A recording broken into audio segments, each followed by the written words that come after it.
ஆண்டவரும் கர்த்தருமாய் இயேசு கிறிஸ்துவின் வல்லமையுள்ள நாமத்தினால் உங்களை எல்லாம் வாழ்த்துக்கிறேன். இன்றைக்கி நம்ம ஒரு வசனத்தின் முகாந்திரமாக தியானிக்க போகிறோம். அப்போஸ்தலர் 9ஆம் அதிகாரம் 36, 37 அப்படிங்கிற இதில் பார்க்கும்போது நமக்கு எல்லாருக்கும் தெரியும். யோப்பா பட்டணத்தில் கிரேக்கு பாஷையில் தொற்கால் என்னும் அர்த்தம் கொள்ளும் தவித்தாள் என்றும் பேருடைய ஒரு சீஷி இருந்தாள். அவள் நற்கிரியைகளையும் தான தர்மங்களையும் மிகுதியாக செய்து கொண்டு வந்திருந்தாள். அந்நாட்களில் அவளை வியாதிப்பட்டு மரணமடைந்தால் அவளை குளிப்பாட்டி மேல் வீட்டில் கிடத்தி வைத்தார்கள் அப்படின்னு சொல்லி. அவள் மேல் வீட்டில் அதெல்லாம் தெரியும். மேல் வீட்டில் கிடத்தி வச்சுக்கும்போது பேதுரு கால் அனுப்பி விதவைகளெல்லாம் சுற்றி நின்று அவள் தச்சிருக்க துணிகளையும் எனக்கு கொடுத்த எல்லா தர்மங்களையும் எல்லாம் காமிச்சேன். அழுக ஆரம்பிச்சிச்சு. அப்போ பேதுரு எங்கேருந்து கேட்டுட்டு மேல் வீட்டில் கூட்டிகிட்டு போய் அவருக்காக ஜெபம் பண்ணும்போது அவளை எழுந்து உட்காந்துட்டுனாங்க. அவளை உயிரோடு எழுப்பினாங்கன்னு சொல்லி பார்க்குறோம். மேல் வீட்டி குளிப்பாட்டின பிறப்பாடு தான் அவள் எழுந்தா. இதிலேருந்து நமக்கு ஒரு ஆழமான ஒரு சத்தியங்களை நம்ம தியானிக்கலாம். கழுவப்படாமல் அவள் தான தர்மம் பண்ணாங்க. அதை குளிப்பாடுறதுக்கு முன்னாலே, அதாவது அவள் பரிசுத்த ரத்தத்தால் கழுவப்படுறதுவாகவும் இருக்கலாம். ஞானஸ்நானம் எடுக்கிறதுக்கு முன்னாலே கூட அந்த மாதிரி காரியங்கள் கூட இருக்கலாம்.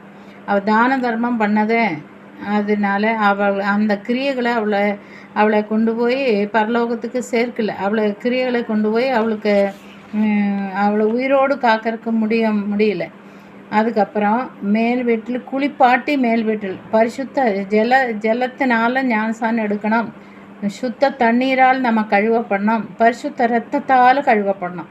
இந்த காரியங்களெல்லாம் இருந்தால் மட்டும்தான் நாம் உயிரோடு நித்தமாக வாழ முடியும். மற்ற பரலோக ராஜ்யத்துக்குள்ளே போகிறதெல்லாம் கடினம்.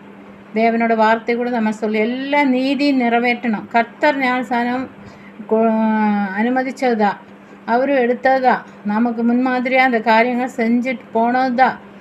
யோவான் 3ஆம் அதிகாரத்தில் பார்க்கும்போது மறுபடியும் பிறவாவிட்டால் தேவராஜன் நீங்கள் பிரவேசிப்பது இல்லைன்னு ஆணித்தரமாய் சொல்லி மறுபடியும் பிறக்கிறது ஞானஸ்நானத்துக்கு அடையாளம். அதனால் நீங்கள் பிரவேசிப்பது இல்லைன்னு ஆணித்தரமாக இங்கே சொல்லப்படுகிறது. இந்த ஒரு சத்தியத்திலேருந்து தவித்தாள் காரியம் நான் பார்க்கும்போதே அவள் மேல் வீட்டு அறையில் குளிப்பாட்டின பிறப்பாடு மேல் வீட்டு அறையில் கொண்டு போய் கடத்தினாங்க. அதுக்கப்புறம் அவள் ஜீவன் பெற்றது. அது முன்னாலே அவள் தான தர்மம் எல்லாம் செஞ்சது. அது அவளை தான தர்மம் பரலோகம் கொண்டு சேர்க்காது. ஆண்டவரோட வார்த்தையில் ஒவ்வொரு வார்த்தையில் அவரோட நீதி நியாயங்களை கை கொண்டு எல்லா நீதிகளும் கை கொண்டால் மட்டும்தான் நம் பரலோகத்தில் போகிறதுக்கு சாத்தியமாகும். கர்த்தர் வார்த்தைகளை ஆசீர்வதிக்கட்டும். ஆண்டவரே நன்றியோடு துதிக்கிற சுவாமி. எத்தனையோ பேர் அப்பா வைராக்கியம் பிடிச்சி ஞானஸ்நானம் எடுக்கிறதுக்கு முடை பண்ணிகிட்டு இருக்காங்களே சாமி. சோத்திரம் ஆண்டவரே. உன்னுடைய வார்த்தைகளை ஒன்று கூட ஒழிந்து போவதில்லை. வானம் பூமி ஒழிந்தால் என் வார்த்தைகள் உறுப்பாக ஒழிவதில்லைன்னு சொல்லியிருக்கீங்களே ஆண்டவரே. உன்னோட வார்த்தைகள் மாறாத்தது. இந்த முன்மாதிரியான வாழ்க்கை வாழ்ந்து காட்டினீங்களே சுவாமி. இந்த நீதி நிறைவேற்றுறதுக்குன்னு சொல்லிட்டு இயேசு கூட ஞானஸ்நானம் எடுத்து காமிச்சாங்களே. எல்லா நீதியும் நிறைவேற்றுறதுக்கு தேவையாக இருக்குது இந்த காரியம். ஞானஸ்நானம் எடுத்து காட்டினாங்களே.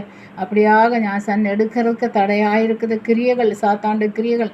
இந்த கேட்குற ஜனங்களை விட்டு வெளியேறட்டும். எல்லாரும் ஞானஸ்நானம் எடுத்து பரலோகத்தில் போய் சேரட்டும் அப்பா. சோத்திராண்டவரே தடைகளை நீக்கி போடு. இயேசுவின் மூலம் செபிக்கிற நல்ல பிதாவே. ஆமேன், ஆமேன், ஆமேன்.